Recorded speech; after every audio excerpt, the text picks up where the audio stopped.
Good coffee today, because I have a lot of good things to mix in with it, like a cocoa mass builder that I got on sale. All right, with a little thought, I have a little tendonitis here. A little thought. The reason why the G shape starts on the 6 here, and this we're looking over here at the 3, is because the 3 being E here, because remember this is a regular fretboard up here, but it's not warped yet. But it's where that's where the nut would be, the nut with the cuts. See the cuts for the strings? 3, which is E. Okay, because everything I put in terms of the key is C in this diagram. We'll get to this pattern stack could be any key. There's no colors, it's just numbers. It works with all 12 tones. As long as you do two things. One, hit the warp when you hit the warp. Okay, so it would be like,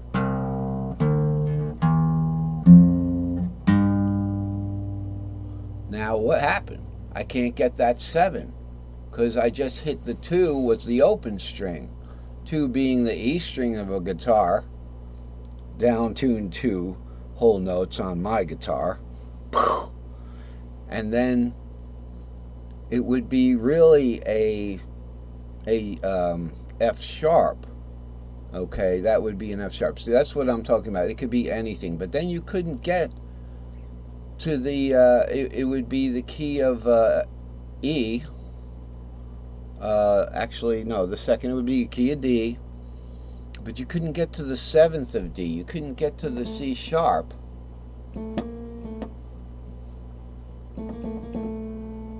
Ah! I think a cat's gonna jump through my window. No. All right, that wouldn't scare me. That wouldn't scare me. That would upset me. So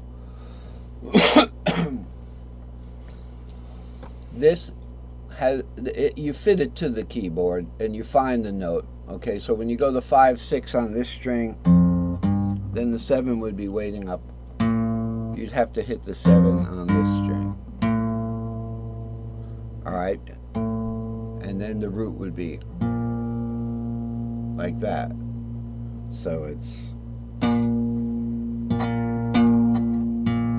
all right. So this is keyless. Keyless. You don't want to be keyless, but in this case we do. You don't want to have it dedicated to a certain key. It has to be universal. So where were we? So this is actually the key of G. You would do that, and when you're in that G shape, the root of the key is always up here. You see the G shape, you got the root here, and the root would be duplicated up here. Okay? We should move on instead of like kind of fighting our way back to finish this particular subject matter. The point is that if you're playing an E minor, you would do this G shape thing.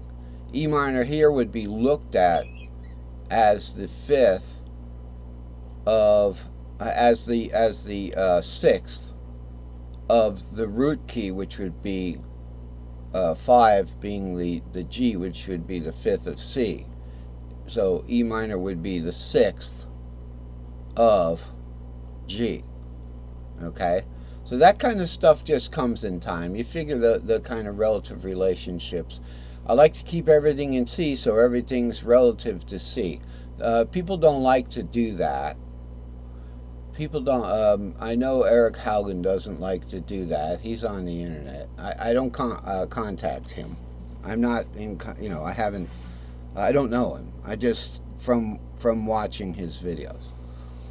All right, let's go forward in time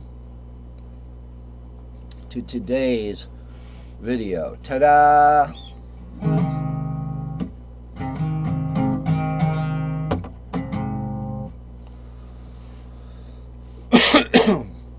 What do we got here? can tell you right now, we have the same thing we were looking at here, looking at in the previous diagram. But where did all those fretboards go? Where's our fretboard? Guess what? It's embedded in this diagram. You're saying, but there's too many notes there. That's a lot of garble to me. I'm not going to be able to see a fretboard in a 10-string pattern. Okay, well, what if I told you the fretboard's in this one? I only realized after building this one, which is the full major scale 7L pattern stack. Now, this is also a full major scale S2S, S3S pattern stack. Let's go back to the beginning. Okay, first comes this guy. We have these boxes here. Ignoring the 4 and the 7, we have a stack of 3 high, and we have a stack of 2 long. Okay, 2 short, a stack of 2 long. So what we want to do is we want to have just, you know what, let me see if I could get a box going here. Do we have a go backwards? Undo. Good. Let's get a box going here. I'll leave it on green. Oh, it's on red now. The box has its own color. Alright, so this is a box, a stack of 2 long, and this is a box, and these are for pentatonic. The 4s and the 7, okay, these are just, those are just, oh, by the way, you can only undo about 5 things in some of these programs, so don't go back too far. Don't expect to be able to go back too far. For pentatonic, this is all you have to know. This is the first thing you have to know. Alright, 2, 3, 5, 6, root 2. Okay, it happens, so I recognized this when I was playing, you know. That's in my key of G.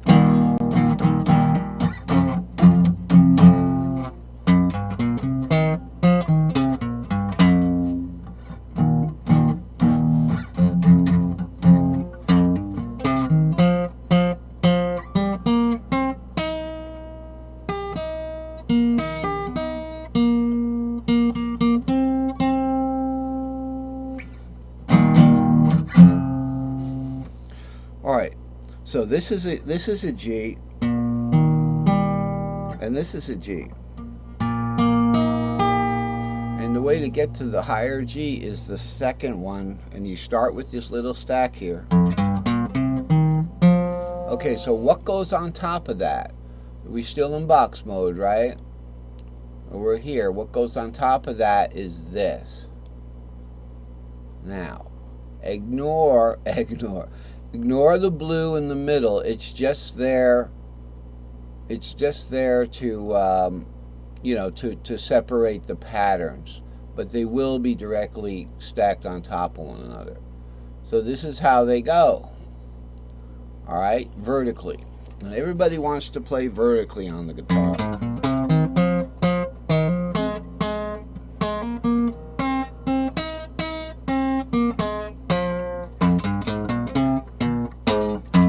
You know, everybody wants to go up and down. This stuff was for beginners, right? It's like kind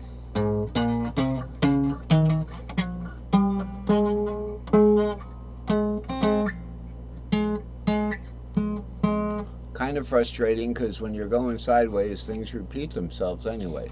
But it's still a good idea. As a matter of fact, this gives us more horizontal freedom while giving us vertical freedom.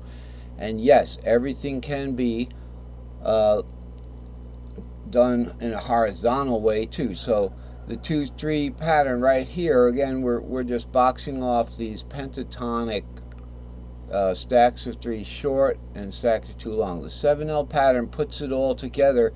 It gives you what's going on vertically, horizontally also. Okay, so down here we have interlocked. We have the 2 patterns.